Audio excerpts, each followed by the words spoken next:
ये घटना मई 1972 की है। मिस हीथर थॉम्सन नाम की एक अमेरिकी लड़की उस दौरान लंदन की एक यूनिवर्सिटी में पढ़ाई करती थी।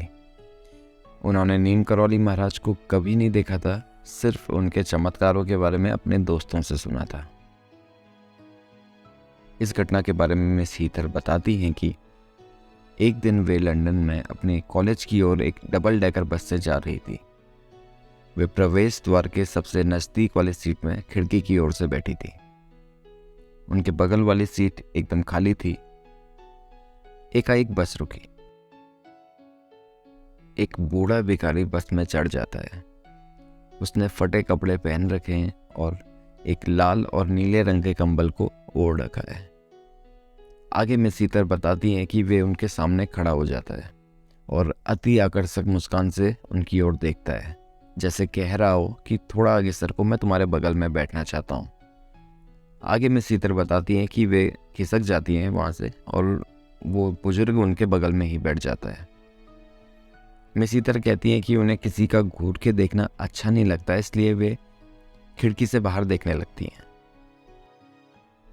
खिड़की से बाहर देखे देखे वे विचारने लगती हैं कि कितनी प्यारी है इस वृद्ध की मुस्कान, कितना तेज है इस वृद्ध के चेहरे में। एकाएक उनका ध्यान नीम करौली महाराज की ओर चले जाता है, क्योंकि उन्होंने हमेशा से सुना था कि वे भी वृद्ध हैं और वे भी हमेशा कंबल ओढ़ के रखते हैं। यही विचारते हुए उनका मन करता है कि अपने बगल में उनको एक बार दोबारा से देखूं। तो वे जैसे ही मुड़ती हैं, वे देख के हैरान रह जाती हैं कि उनकी बगल वाली सीट एकदम खाली है। ये सारा खेल चंद मिनटों का था। वे कहाँ गायब हो गए?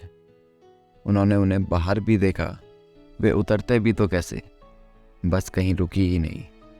सड़क सुनसान थी, वो भिखारी कहाँ चले गया? वे समझ नहीं पा रही थी कि यह सब क्या हुआ, लेकिन वे एक बात पर अटल थी कि यह कोई कल्पना नहीं थी।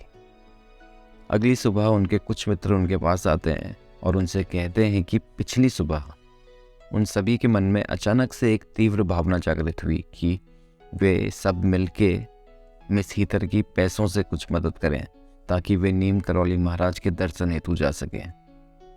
उन सभी के मन में यह भावना उस दौरान जागृत हुई जब मिस हीथर बस में ट्रैवल कर रही थी। यह अद्भुत था। आगे मिस हीथर बताती हैं कि उनके मित्र भले ही उनकी सहायता कर रहे हों भारत जाने में, लेकिन उनके पास भारत के भीतर भ्रमण करने के लिए पैसे नहीं थे और ना ही खाने के लिए। इसके लिए महाराज जी को एक चमत्कार और करना पड़ा। इंग्लैंड में प्रत्येक सत्र के उपरांत हर विद्यार्थी अपने घर आने जाने के खर्च का भुगतान यूनिवर्सिटी से करवा लेता है। मिस हीथर ने भी इसके लिए आवेदन पत्र दिया था और उन्हें आश्चर्य हुआ कि शिक्षा अधिकारियों ने जितनी हीथर की मांग थी उससे दुगनी धनराशि का चेक उन्हें दिया। हीथर ने फोन के माध्यम से उनकी गलती उन्हें बताई भी, लेकिन शिक्षा अधिकारियों ने उन्हें सूचित किया कि जितनी धनराशि उन्होंने दी है वो सही है। इससे हीथर समझ गई थी कि महाराज जी चाहते हैं कि हीथर आके उनके दर्शन करे। एक महीने बाद ही हीथर वायु मार्ग से दिल्ली आ जाती हैं। वे सीधे कैची के लिए प्रस्थान करती हैं।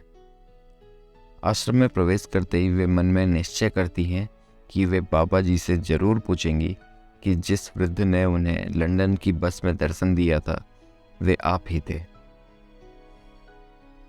जैसे ही वे महाराज जी के पहले दर्शन करती हैं, वे देखती हैं कि महाराज जी ने भी वही कंबल ओढ़ा है जो उस वृद्ध ने ओढ़ा था, लाल और नीले रंग का।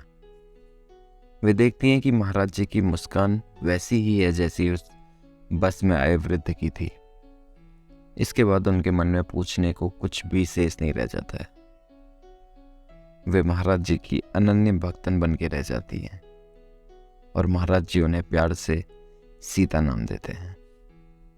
अगर आपको ये वीडियो पसंद आई तो ज़रूर से लिखें जय नीम करौली महाराज कमेंट में।